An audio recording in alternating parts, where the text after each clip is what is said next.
नमस्कार श्रोताओं। आज हमारे चैनल अंतरदर्शन के अंतर्गत आप लोगों को एक और नई कहानी सुनाती हूँ, अपनों के प्यार के मोल भाग 2। आप सभी से अनुरोध करती हूँ कि हमारे चैनल को लाइक, शेयर, कमेंट्स और सब्सक्राइब कीजिए। अपने पिछले भाग में जाना कि नलिनी अभिसार के साथ प्रेम विवाह करके अपने दाम्पत्य जीवन को आगे बढ़ाते हुए 20 वर्ष तक बिता दिए। अब उसकी बेटी पूनम उच्च शिक्षा के आंगन में विचरण कर रही है। समय के साथ साथ अभिसार अथक परिश्रम करते हुए अपने आप को प्रतिष्ठा करने हेतु बहुत कोशिश करता रहा और समय के गति के साथ अपने को एक बहुत बड़े व्यापारी के रूप में प्रतिष्ठा करने में सफल हो गया। अब उनका दिली तमन्ना है कि उसकी इकलौती बेटी पूनम उच्च शिक्षा को प्राप्त करते हुए जीवन की उच्च शिखर पर पहुंचे, जिसके चलते अभिसार तथा पत्नी नलिनी के पद प्रतिष्ठा में और भी इजाफा हो सके तथा नलिनी के घर वाले उन्हें उचित सम्मान से नवाजे। बेटी पूनम बचपन से ही सभी कक्षा में 90 से 98% अंक के साथ उत्तीर्ण होती है। इस बाबत गांव में सभी लोग उसकी बहुत प्रशंसा करते हैं। हालांकि इस बाबत उसकी मां नलिनी के भी बहुत योगदान है। नलिनी की बेटी पूनम एक एक करके 10वीं तथा 12वीं की परीक्षा उत्तीर्ण कर लिया। अब उसे उच्च शिक्षा के हेतु अपने घर तथा गांव से बाहर किसी दूसरे शहर में जाना होगा, जिसे लेकर पति पत्नी दोनों ही भयभीत जरूर होते हैं। पर अपने बेटी को घर से बाहर तो भेजना ही होगा, क्योंकि अब तो उच्च शिक्षा हेतु गांव घर से बाहर निकले बिना कोई उपाय भी नहीं है। अभिसार अपने गांव के परिचित लोगों से तथा पत्नी नलिनी से विस्तार पूर्वक चर्चा करते हुए उसे डॉक्टर बनने को प्रेरित करता है, क्योंकि गांव में अक्सर डॉक्टर की बहुत कमी रहती है। इस पर बेटी पूनम अपनी माता पिता से सहमत नहीं होती और कहती है, माँ, डॉक्टर बनने के लिए बहुत ज्यादा पढ़ाई करने पड़ते हैं। तुम्हें नहीं मालूम कि कैसे कैसे मुसीबतों से गुजरना पड़ता है। दूर से देखने पर बहुत अच्छा लगता है, मगर जो इस लाइन में है उन्हें पता होता है। पहले तो कंपटीशन की तैयारियां करनी होगी, 2-3 साल उसमें खा जाएंगे, 6-7 लाख रुपया खर्च करने होंगे। उसके बाद भी सरकारी कॉलेज में दाखिला मिलेंगे कहना मुश्किल है, क्योंकि 50-60 बच्चों में से एक को सरकारी कॉलेज मिल पाता है। तो समझो कि कितना तगड़ा कंपटीशन है। और प्राइवेट कॉलेज में दाखिला लेने पर लगभग 1 करोड़ रुपया लगेंगे। हमारे पास इतने सारे पैसे कहाँ से आएंगे? हम जैसे गरीब लोगों के सब कुछ बीत जाने के बाद भी इतनी सारी पैसे की जुगाड़ नहीं कर सकते। ऊपर से इतने कठिनाई के बाद भी लोग मुझे छोटे डॉक्टर कह कर ताने देंगे। फिर बड़ी डॉक्टर बनने की प्रक्रिया से गुजरना होगा। वहाँ पर भी कंपटीशन है। वहाँ पर इतना सारे विभाग है कि किसे कौन सी विभाग मिलेगी कोई निश्चित नहीं है। अब मान लो कि anatomy, physiology, biochemistry, microbiology, psychiatric, dermatology, anaesthesia, radiology, इस तरह के कुछ सब्जेक्ट मिलने से क्या लाभ होगा? नाम के तौर पर तो बड़े डॉक्टर बन जाते, मगर जनरल प्रैक्टिस बंद हो जाती है, क्योंकि उनके जनरल मेडिसिन के नॉलेज बिल्कुल खत्म हो जाती है। अभी देखा नहीं मनिका के चाची ने क्या किया? उसने अपने ही बेटे को बुखार के दवाई के जगह पर बेहोशी के इंजेक्शन दे दिया। बेचारे 4 दिनों तक बेहोश रहा। हुआ यूं कि उसके माँ ने सोचा कि खुद ही डॉक्टर है तो बुखार के दवाई के बदले बेहोशी के इंजेक्शन लगाने पर बेटा आराम से सोते रहेंगे। उसे इस बात की एहसास बाद में हुआ कि गलत हो गई है, जब बाकी डॉक्टरों ने कहा कि यह पूरी तरह से गलत है। मुझे इस तरह के मुश्किलों से दूर रहना है। एक तो पढ़ते पढ़ते परेशान हो जाते हैं लोग, पढ़ते पढ़ते बूढ़े हो जाते हैं डॉक्टर लोग, कठिन ड्यूटी करते हुए और पढ़ाई करते हुए अवसाद में आकर आत्महत्या करने पर मजबूर हो जाते हैं। रोज अखबार खोलकर देखो तो यही सब खबरें मिलते हैं। ऊपर से रोज नए नए परेशानी। सभी लोग कहते हैं हम तो बड़े डॉक्टर को दिखाएंगे, कहते हैं मरेंगे तो हाथी के पैरों तले मरेंगे। यहाँ वहाँ पर मरने से इज्जत नहीं मिलते। मैं तो इन सब झंझटों से दूर रहना चाहती हूँ। मुझे डॉक्टर नहीं बनना। माँ नलिनी बेटी पूनम को लेकर बहुत परेशान हो जाती है। नलिनी अपने बेटी के सामने बहुत से विकल्प रखती है, मगर पूनम किसी भी विकल्प में सहमत नहीं होती।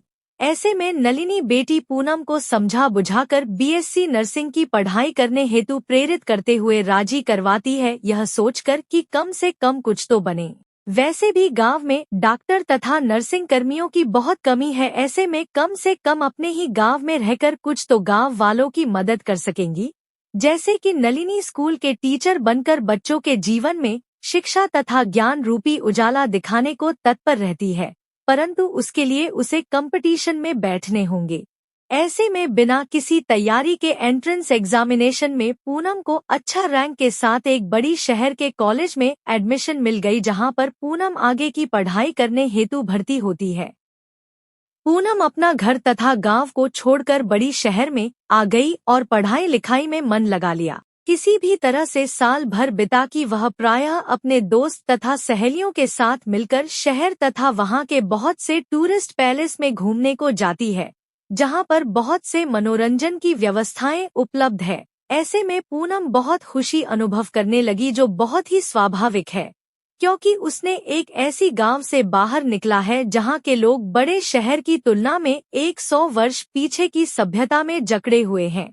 ऐसे में स्वाभाविक रूप से पूनम बहुत ही खुशी जाहिर करते हुए अपनी फेसबुक पर अपने सारे फोटो वगैरह डालती जा रही है, जो पूनम तथा उसके मां नलिनी तथा उसके पिता अभिसार के लिए बहुत ही गर्व की विषय है। ऐसे में नलिनी बहुत खुश है कि उसकी बेटी उच्च शिक्षा को प्राप्त करते हुए न केवल अपने भविष्य को उज्जवल करेगी तथा सभी के पद प्रतिष्ठा को और भी आलोकित करेगी। पूनम अपनी पढ़ाई लिखाई में व्यस्त रहने के साथ साथ जब जब अपने कॉलेज तथा हॉस्टल से बाहर निकलती है, धीरे धीरे उसे एक लड़के के साथ परिचय हो जाती है और क्रमशः एक दूसरे के प्रति आकर्षण बढ़ती चली गई। ऐसे में पढ़ाई लिखाई के साथ साथ उसके मन में उस लड़के के लिए मन ही मन व्याकुलता बढ़ती जाती है। हालत इस तरह हो गई कि उसे एक दिन ना देखने पर उसके मन में इतना ज्यादा व्याकुलता बढ़ जाती है कि मानो वह पागल सी हो जाती है, पर रोज रोज उसे छुट्टी नहीं मिलती। ऐसे में कभी सप्ताह 10 दिन में जब भी वह घूमने को जाती है उससे मिलती है और बाकी समय में फोन पर उससे बातें करती है। सुजन अपने गांव से शहर में आकर छोटी मोटी काम करने लगा। बहुत ज्यादा पढ़ा लिखा नहीं है, उसके घर के आर्थिक हालात सही नहीं है। घर में उसके माता पिता और 3 बहनें तथा 2 छोटे भाई है, अर्थात अपने 6 भाई बहनों में सुजन 5वें नंबर पर है। घर के माली हालत से तंग होकर उसने अपनी पढ़ाई लिखाई को छोड़कर शहर में आ गया ताकि कुछ काम धंधा करके अपना जीवन व्यतीत कर सके तथा घर के आर्थिक परिस्थितियों में कुछ मदद कर सके। और भटकते हुए लखनऊ, कोलकाता, मुंबई, पुणे, आगरा होते हुए दिल्ली में पहुंच गया, जहां उसने एक मध्यम दर्ज के होटल में वेटर की नौकरी करने लगा और अपने को जो भी पैसा मिलता है सारे के सारे पैसा घर में भेज देता है। अपने दिनचर्या को होटल में रहने वालों के साथ ही बीता लेता है। ऐसे में उसके सारे के सारे पैसा बच जाते हैं, जिससे कि सुजन अपने घर के आर्थिक विकास के रास्ते में काफी कुछ मदद करता रहता है। सुजन देखने में बहुत सुंदर तथा बहुत स्मार्ट भी है। ऐसे में समय के साथ साथ पूनम के आकर्षण के पात्र बनता चला गया। सुजन के जीवन के असलियत के विषय में गहराई से विशेष कुछ पूनम को पता नहीं चल पाती। उसके ऊंचे कद काठी तथा स्मार्टपन पूनम को भा गई और धीरे धीरे दोनों के बीच में प्रेम गहराती चली गई और इतना गहराती गई कि सुजन के बिना पूनम अपने जीवन के अस्तित्व को स्वीकार नहीं कर पाती। सुजन को देखें बिना उसे एक पल भी अच्छी नहीं लगती। उसके बिना पूनम को जीवन अधूरी सी लगने लगी। ऐसे में मौका मिलते ही कोई ना कोई बहाने पूनम होटल में पहुंच जाती और घंटों आपसी वार्तालाप करते हुए समय व्यतीत करती हैं। ऐसे में दोनों ही अपने अपने हिसाब से एक दूसरे को अपना अपना प्यार के इजहार करते हुए पूरे जीवन भर एक साथ निभाने की कस्में खाते हैं। जब तक पूनम को पता चलती है कि सुजन मूल रूप से ज्यादा पढ़ा लिखा नहीं है और इस होटल में मैनेजर के पद के बजाय एक वेटर की रूप में नौकरी करता है, तब तक बहुत देर हो चुकी है। पूनम के अब पीछे मुड़कर देखने के रास्ते लगभग बंद हो गए हैं, क्योंकि पूनम सुजन से बेहद प्यार करती है।